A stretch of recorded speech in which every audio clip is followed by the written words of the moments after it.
Mufti Wasim Kamil Scholar. Like, comment and share Mufti Wasim Kamil speeches.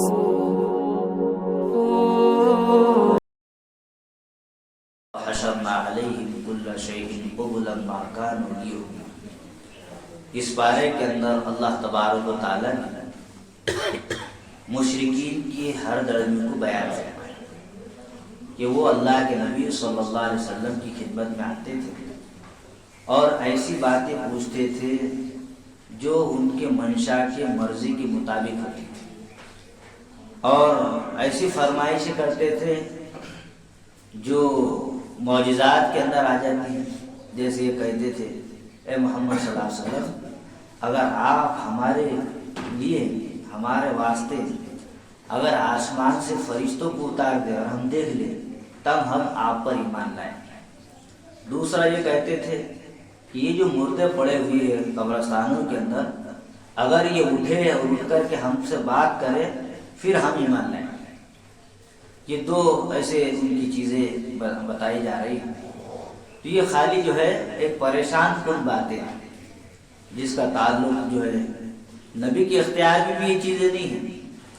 اللہ تعالیٰ جب چاہتے ہی تبھی نبی کے ذریعے سے اللہ تعالیٰ معجزے کو ظاہر فرماتے ہیں. نبی کے ہاتھ میں یہ چیزیں نہیں ہوتی ہیں. تو ان کو معلوم تھا کہ محمد صلی اللہ علیہ وسلم کو اگر ہم یہ کہیں گے تو پھر یہ نہیں کر سکیں گے, پھر ان کا مذاق اڑانا ان کے لیے آسان ہو جائے گا کیونکہ ان کو ماننا ہی نہیں تھا. اس لیے وہ ایسے اٹکل پچو سوالات کیا کرتے تھے. تو بتایا جا رہا ہے نبی کریم صلی اللہ علیہ وسلم کو یہ ضدی ہے, ضدی آدمی نہ کسی کی سنتا نہ کسی کی مانتا اور یہ ضد کی وجہ سے آپ پر ایمان نہیں لائے. دوسرے نمبر پر اللہ کے نبی صلی اللہ علیہ وسلم کو تسلی دی قرآن میں وَكَذَلِكَ جَعَلْنَا لِكُلِّ نَبِيٍّ عَدُوًّا شَيَاطِينَ الْإِنسِ وَالْجِنِّ يُوحِي بَعْضُهُمْ إِلَى بَعْضٍ کہ اللہ کے نبی کو تسلی اس لیے دی کہ لوگ ان سے دشمنی کرتے تھے آپ صلی اللہ علیہ وسلم سے. تو ان کو کہا گیا کہ جو لوگ آپ کے دشمن ہیں یہ کوئی نیا معاملہ نہیں ہے, نئی بات نہیں ہے. آپ سے پہلے بھی انبیاء آئے, ان کی بھی لوگوں نے دشمنی کی, جنات بھی ان کے دشمن ہوئے, انسان بھی ان کے دشمن ہوئے, ان کی بھی لوگوں نے سازشیں کی. اس لیے آپ کے راستے میں بھی رکاوٹیں ڈالی جائیں گی جیسے ماضی کے انبیاء میں آئی آپ کے راستے میں آئیں گے. اس لیے آپ بالکل بھی پریشان نہ ہو. اس لیے انسان کو پریشان ہونے کی ضرورت نہیں ہے. حالات انسان پر آتے ہیں تو حالات جہاں سے آتے ہیں وہیں سے حالات کو درست بھی کیا جا سکتا ہے. اس کے بعد اللہ تعالیٰ نے مومن کی اور کافر کی مثال بیان فرمائی. اس کے آسان یہ ہے کہ کفر جو ہے یہ کافر ہے اور ایمان والا مسلمان ہے. تو مومن جو ہے زندہ ہے اور کافر جو ہے مردہ ہے, اور ایمان جو ہے روشنی ہے, کفر جو ہے اندھیرا ہے. یہ مثال قرآن میں اللہ تعالیٰ نے بیان فرمائی. اس کے بعد میں اللہ تعالیٰ نے بتلایا یا معاشر الجن والانس الم یاتکم رسل منکم یقصون علیکم آیاتی وینذرونکم لقاء یومکم ھذا. اللہ تعالیٰ ان انسانوں سے اور جنوں سے پوچھیں گے, انسانوں سے پوچھیں گے اور جناتوں سے بھی سوال کیا جائے گا جنہوں نے نافرمانی کی تھی, کیا تمہارے پاس میرے پیغمبر نہیں آئے تھے تم کو سمجھانے کے لیے, جو تمہیں قرآن کی آیتیں پڑھ پڑھ کر سمجھاتے تھے؟ کیا تمہیں ہماری ملاقات کا ڈر اور خوف انہوں نے نہیں بتایا تھا کہ تم کو اللہ کے سامنے کھڑا ہونا ہے؟ وہ اس وقت رسولوں کے آنے کا اور اپنے کفر اور نافرمانی کا اعتراف کر, ہاں رسول تو آئے تھے, سمجھانے والے آئے تھے, لیکن ہم نے ان کی بات کو سنے نہیں, ہم نے ان کی بات کو مانے نہیں, ہم اپنے کفر پر ڈٹے رہے اور اسی کو ہم نے صحیح سمجھا. وہاں پر اعتراف کرنا آدمی لیکن کچھ کام کر نہیں ہوگا. اس کے بعد میں اللہ تعالیٰ نے مشرکین کے عقائد باطلہ کا رد فرمایا ہے. مشرکین کا جو عقیدہ ہے کھیتی جانوروں میں جو پیداوار ہوتی ہے وہ یہ سمجھتے تھے کہ جو بت ہے یہ بت کر رہے ہیں, جو مورتی اور ہوتی ہے بوتیں ہوتی ہے وہ رزق دیتے ہیں, وہ ان کو یہ سب کہتے ہیں, تو وہ اسی میں لگے رہتے ہیں. حالانکہ رزق کون دیتا ہے؟ اللہ رزق دیتا ہے, اللہ ان چیزوں کو اگاتا ہے. اس کے بعد میں ایک تو ان کی مشرکانہ جہالتوں کا اور آگے تذکرہ قرآن میں اللہ تعالیٰ کر رہے ہیں کہ من المشرکین قتل اولادہم شرکاءہم. مشرکین کیا کرتے تھے کہ بیٹی اگر پیدا ہوتی تھی اس کو قتل کر دیا کرتے تھے. اور وہ سمجھتے تھے یہ کیسے پیدا ہوگی، اور یہ پیدا ہو گئی ہے، اس کے اندر صلاحیت نہیں ہے، تو یہ کیسے آگے چلیں گے، آگے کیسے زندگی گزاریں گے. اس لیے وہ لڑکیوں کے پیدا ہونے کو منحوس سمجھتے تھے اور ان کو قتل کر دیا کرتے تھے. اور بحیرہ صاحبہ پیچھے بھی آگے یہ باتیں ہیں، وہ بتوں کے نام پر جانوروں کو چھوڑ دیتے تھے، اور جن بتوں کے نام پر جانوروں کو چھوڑتے تھے اس پر سواری نہیں کرتے تھے، اس پر بیٹھتے نہیں تھے، اس پر بوجھ اٹھانے کو حرام سمجھتے تھے. اور بعض جانوروں کا دودھ مردوں کے لیے انہوں نے حلال کیے تھے کہ مرد تو اس کو پی سکتا ہے لیکن عورت اس کو نہیں پی سکتی. عورت کے لیے وہ دودھ جو بتوں کے نام پر چھوڑتے تھے اس کو حرام سمجھتے تھے. تو ان کو یہاں پر یہ بتایا جا رہا ہے کہ یہ سب ان کی جاہلانہ رسومات جو انہوں نے اپنے طرف سے گھڑ لیا. اس کے بعد میں اللہ تعالیٰ نے مشرکین کی تردید اور ایک انداز میں فرمائی ثمانیۃ ازواج من الضأن اثنین ومن المعز اثنین، کہ اللہ تعالیٰ نے 8 قسم کے جانوروں کو تذکرہ فرمایا. بھیڑ ہے، بکری ہے، اونٹ ہے، گائے ہے، بھینس ہے، نر اور مادے کا ذکر فرمایا. اور فرمایا کہ مشرکین نے کیا کیا، جانوروں میں اپنے طرف سے کچھ خاص جانوروں کو حرام ٹھہرا دیے تھے انہوں نے، اور اللہ نے جن کو حرام کیا اس کو رد و بدل کر دیتے تھے. تو دلیل سے بتایا، ان کو کہا گیا کہ تم بتاؤ بھائی یہ بات کہ تم جانوروں کو حرام کر رہے ہو کہاں پر ہے، یہ کیا اللہ کے کلام میں ہے؟ کیا تم اس وقت حاضر تھے جب اللہ نے حرام کا حکم دیا یا حلال کا حکم دیا؟ ظاہر ہے کہ ان کے پاس میں کچھ بھی نہیں ہے، ان کے پاس میں کوئی نہ کتاب ہے نہ کچھ ہے، اور نہ ہی اس وقت حاضر تھے. اس لیے کہا گیا کہ مشرکین سے بڑا ظالم اور اللہ کو جھوٹ بولنے والا کون ہوگا، اور ان ظالموں کو اللہ تعالیٰ ہدایت نہیں دیتا. اس کے بعد میں اللہ تعالیٰ نے قُلْ لَا أَجِدُ فِي مَا أُوحِيَ إِلَيَّ مُحَرَّمًا عَلَىٰ طَاعِمٍ يَطْعَمُهُ، کہہ کر کہ مشرکین کی ایک بری عادت کا تذکرہ فرمایا. بری عادت مختصراً یہ ہے جو خود ہی حلال بنا لیتے تھے، خود ہی حرام کر دیتے تھے، یہ ان کی بری عادت تھی. تو اللہ تعالیٰ نے ان کا اس کو یہاں پر رد فرمایا. اور اس کے بعد میں بتلایا کہ جو جانور جیسے مردار ہے، بہنے والا خون ہے، خنزیر کا گوشت ہے، غیر اللہ کے نام پر ذبح کیا ہوا جانور ہے، یہ سب کے سب حرام ہے. اللہ تعالیٰ نے اس کے بعد حکم دیا کہ دین کا خلاصہ 2 چیزیں ہیں. دین کے خلاصے کے اندر 2 چیزیں ہیں، ایک اوامر اور ایک نواہی ہے. اوامر پر اچھی چیزوں پر تو عمل کرنا ہے، اور نواہی یعنی برے کاموں سے بچنا ہے، جس کو بولتے ہیں امر بالمعروف اور نہی عن المنکر. اچھی باتوں پر عمل کرنا، بری باتوں سے پرہیز کرنا. تو 2 چیزیں بیان فرمائی، اور اس کا بہت زیادہ خیال انسان کو رکھنا چاہیے. اچھی باتوں پر عمل کرنا، بری باتوں سے. اب وہ کیا باتیں ہیں یہاں پر آ رہی ہیں. نمبر 1، اللہ کے ساتھ میں کسی کو شریک نہیں کرنا، مشرک نہیں بننا. نمبر 2، والدین کے ساتھ اس نے سلوک کرنا. نمبر 3، اپنے اولاد کو رزق کے ڈر سے، تنگی کی وجہ سے قتل نہ کرنا. نمبر 4، بے حیائی اور ہر قسم کے برے کام سے بچنا. بے حیائی کی بات ہے، ننگے پن کی وجہ سے بے حیائی آ جاتی ہے. اور ایسے ہی کسی بے گناہ آدمی کو نمبر 5 پر ناحق قتل نہیں کرنا. نمبر 6، یتیم کے مال میں ناجائز تصرف نہیں کرنا. اس کا مال اگر ہمارے پاس میں ہے تو اس میں ناجائز تصرف. نمبر 7، ناپ تول میں کمی نہیں کرنا. جب بھی ہم کوئی چیز تول کر دے رہے ہوں یا دے رہے ہوں تو برابر جو انصاف ہے اسی کے مطابق کرنا ہے. نمبر 8 پر ہے عدل و انصاف قائم کرنا، کہیں پر بھی عدل سے کام لینا، نا انصافی نہیں کرنا.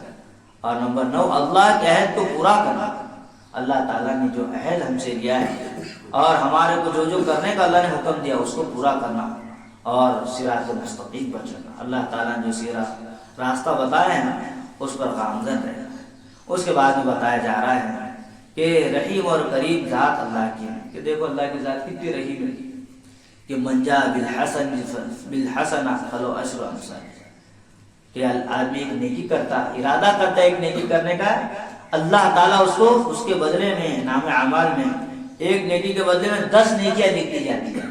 یہ اللہ کی رحم ہے، کرم ہے اللہ تعالیٰ کا. اور ایک گناہ کر رہا آدمی تو ایک گناہ کے بدلے میں ایک ہی گناہ لکھا جا رہا ہے، اور ایک نیکی کے بدلے میں 10 نیکیاں لکھی جا رہی ہے. تو یہ اللہ کی رحیم اور کریم ذات جہاں پر اتنی مہربان ہے.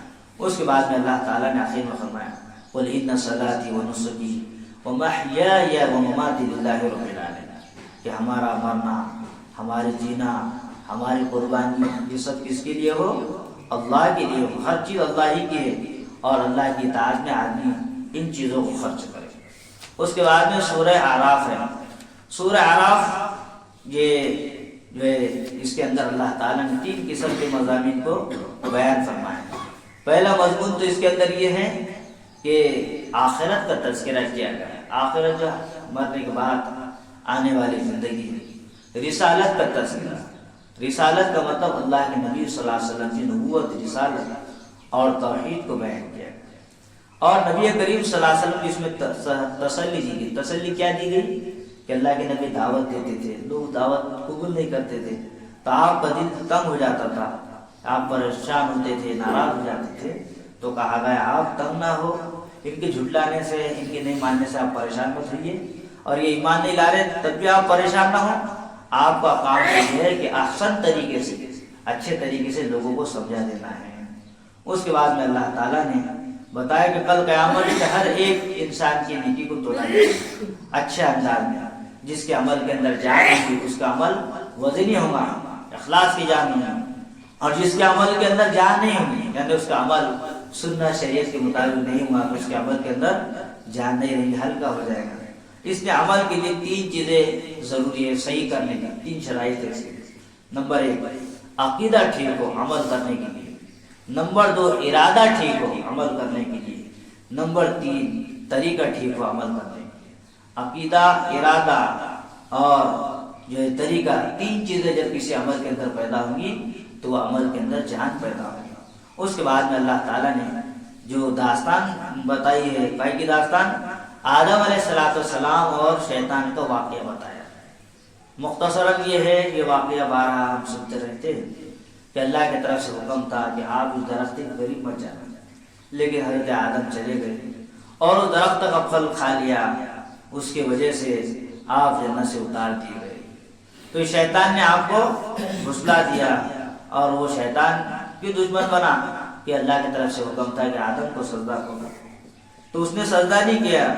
باقی تمام فرشتے سجدے کے اندر گرے. اسی لیے کہ شیطان کے میں جو 3 عین تھے کہ وہ مارا گیا. شیطان ایک سجدے کے نہ کرنے کی وجہ سے ساری عمر بھر سر مارا تو کیا مارا، اتنی پوری زندگی سجدے میں گزار دیا، لیکن ایک سجدہ نہیں کرا تو راندہ درگاہ ہوا. اللہ نے اس کو اپنے پاس سے ہٹا دیا. وہ عالم بھی تھا، معلم الملائکہ کہلاتا تھا، عابد بھی تھا اور عارف، یعنی ایسا عارف کہ عین غضب الہی کے وقت بھی جب اسے اللہ تعالیٰ ہٹا رہے تھے اپنے پاس سے تو معلوم تھا اس کو اب یہاں پر کیا بولنا چاہیے. تو دعا کرنے لگا، اے اللہ مجھے مہلت دو، کیونکہ جانتا تھا کہ یہ حالت بھی قبولیت سے دعا سے مانے نہیں ہے. اللہ تعالیٰ غصے میں ہے، لیکن معلوم تھا کہ اگر میں مانگوں گا تو دے دیا جائے گا. لیکن عاشق نہیں تھا، عالم بھی تھا، عارف بھی تھا اور بڑا آدمی تھا. لیکن عاشق اگر ہوتا تو پھر اللہ کے حکم پر مر مٹا، فوراً سجدے میں گر جاتا. وہ مٹی اور آگ کی تدریس کو بیان نہیں کرتا. اس لیے انسان کو عمل سے عشق بھی ہونا چاہیے، عشق محبت بھی ہو اور عبادت اور معرفت، تینوں چیزیں انسان کو حاصل ہونی چاہیے. اس کے بعد میں اللہ تعالیٰ نے لباس کا تذکرہ فرمایا کہ بنی آدم کا جو لباس ہے وہ تقوی والا لباس انسان کے لیے بہتر ہے، لباس التقویٰ. اور اسی لیے لباس ایسا ہم پہنے جو صالحین کا لباس، دینداروں کا لباس، اہل تقویٰ کا لباس ہو.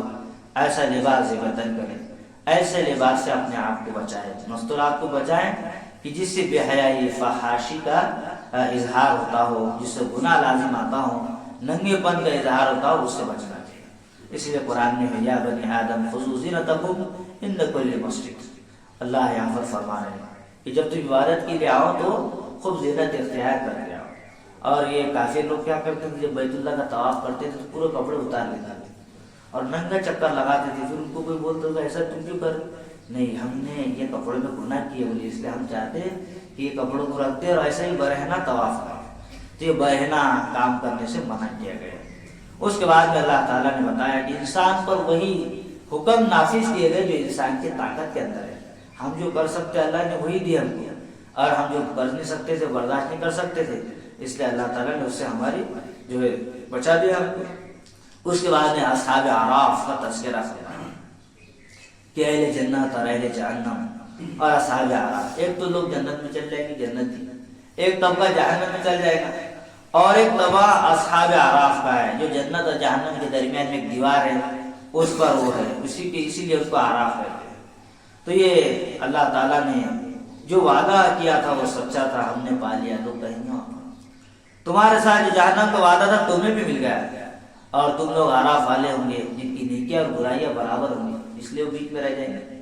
تو یہ لوگ اعراف میں، بالآخر اللہ تعالیٰ آخر میں اپنے فضل سے ان کو بھی جنت میں داخل کر دیں گے. اس کے بعد اللہ تعالیٰ نے توحید پر اہم دلائل قائم کیا. مختصر یہ ہے کہ توحید پر 7 آسمان ہیں. دیکھو بغیر چھت کے، بغیر پلر کے اللہ نے 7 آسمان کو بنایا.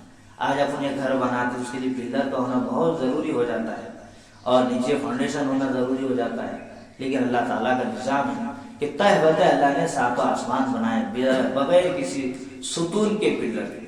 تو اللہ تعالیٰ کی توحید پر غور فکر کرنا ہے. کیا ہے اللہ نے اتنی قدرت والے اللہ بغیر ستون کے آسمانوں کو بنا دیا، زمین کو بچھا دیا، چاند اور ستارے اتنی بڑی بڑی مخلوق ہے، اللہ تعالیٰ نے اس کو پیدا کیا. تو یہ کتنی بڑی طاقت کے مالک ہے اللہ تعالیٰ، اور اتنے بڑے نظام کو اللہ تعالیٰ چلا رہے ہیں. یہ توحید کے دلائل ہے. پھر اللہ تعالیٰ نے 5 انبیاء علیہ السلام کا ذکر فرمایا کہ تمام نبی نے دعوت کیا کی دی؟ اللہ ایک ہے، اس کی دعوت دی.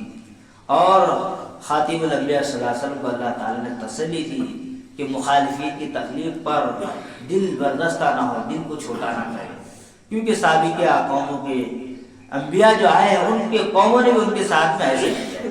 حضرت نوح علیہ السلام، حضرت ہود علیہ السلام، حضرت صالح علیہ السلام، حضرت لوط علیہ السلام، حضرت شعیب علیہ السلام، یہ اتنے نبی آئے تو لوگوں نے ان کو بھی ایسی کیے، ان کے ساتھ میں بھی غلط رویہ اختیار کیا.